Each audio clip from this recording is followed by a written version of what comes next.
कठुआ के हीरानगर क्षेत्र में तरनाह नाले पर बना पुल धंसने के कारण जम्मू पठानकोट हाईवे पर ट्रैफिक डाइवर्ट किया गया है।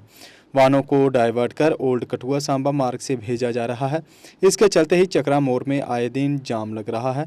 2-2 घंटे लोगों को जाम में फंसे रहने को मजबूर होना पड़ रहा है। इसे लेकर कांग्रेस नेता एडवोकेट राकेश शर्मा ने बीजेपी सरकार पर निशाना साधा है। उन्होंने कहा कि पुल धंसने का कारण पुल के आसपास अवैध माइनिंग होना है। खनन माफिया ने इस प्रकार से पुल के आसपास माइनिंग की है कि पुल ही धंस गया है और इसकी जिम्मेवार केवल भाजपा सरकार है, जिन्होंने बाहरी खनन माफियाओं को जहां पर खनन करने की इजाज़त दी। अब लोगों को परेशान होना पड़ रहा है।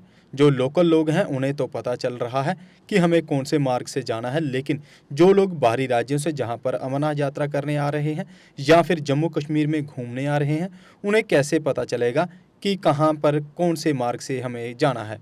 उन्होंने केंद्रीय मंत्री डॉक्टर जितेंद्र सिंह पर भी निशाना साधा। उन्होंने कहा कि अभी तक किसी भी भाजपा नेता ने तरनाह पुल पर आकर हालात का जायजा नहीं लिया।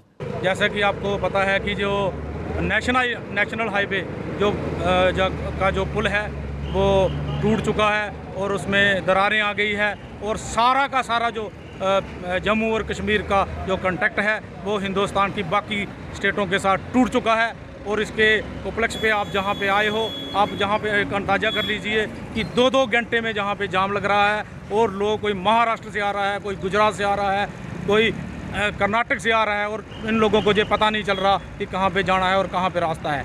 तो इसके संदर्भ मैं सबसे पहले तो ये आपको बताना चाहता हूँ कि जो पुल बना था वो टूटा, वो उसका कारण क्या है। उसका कारण आपको सभी को भी पता है कि जो भूमाफिया जो लोग जहाँ पे वो कर रहे हैं, माइनिंग कर रहे हैं और बाहर के लोग जहाँ पे आके माइनिंग कर रहे हैं, ये ड्यूटी बनने के बाद सबसे बड़ा जो भयंकर मैं कहता हूँ कि जो माफिया का गिरोह जहाँ पे आया हुआ है और जो सारा का सारा बजरी रेत सब कुछ जहाँ से उठा के ले गए हैं। और उन्होंने एक दायरा होता है कि किसी के ब्रिज के आधा किलोमीटर ऊपर और आधा किलोमीटर नीचे तक किसी ने उसको छेड़छाड़ नहीं करनी चाहिए, लेकिन जो बाहर के लोग आए हैं, जो माफिया लोग आए हैं, इन्होंने पुलों के बीच में पूरी तरह से उसको नस्ता नाबूद कर दिया है। मैं तो ये समझता हूँ, मैं तो गवर्नमेंट ऑफ इंडिया से मैं गुजारिश करता हूँ कि इसके ऊपर पूरी इंक्वायरी होनी चाहिए और जो कल्प्रिट्स हैं, जो भी पुल के साथ जिन लोगों ने खनन किया है, उनके ऊपर पूरी की पूरी भी कार्रवाई होनी चाहिए। और उसके साथ ही मैं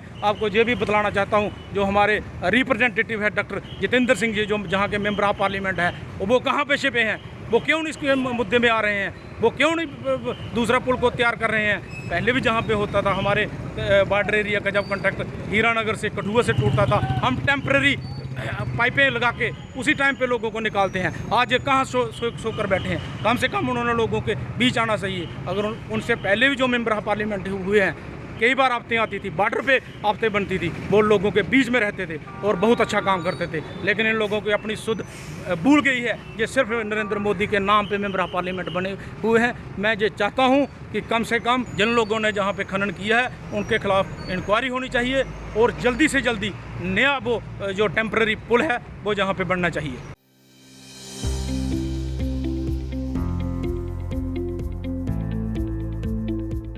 एक्साइड नियो अब आया है नए रंगों व फीचर्स के साथ। मजबूत बॉडी, शानदार डिजाइन, आरामदायक राइड और असाधारण खूबियों से लैस नए जमाने की इस ई रिक्शा में मिलेगा रियर व्यू मिरर, जो LCD डिस्प्ले में बदल जाए और ड्राइवर को बिना सर घुमाए गाड़ी को बैक करने में मदद करे। इस तकनीक में पहली बार पीछे कैमरा लगाकर ये अनूठी विशेषता प्रदान की गई है।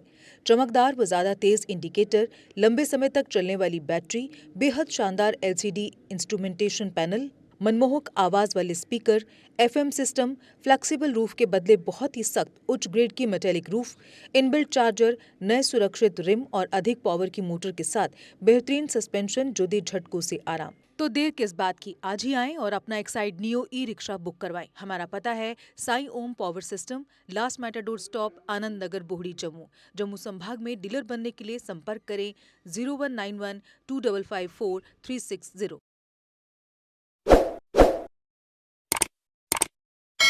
जम्मू कश्मीर की खबरों के लिए जुड़े रहिए JK अपडेट के साथ।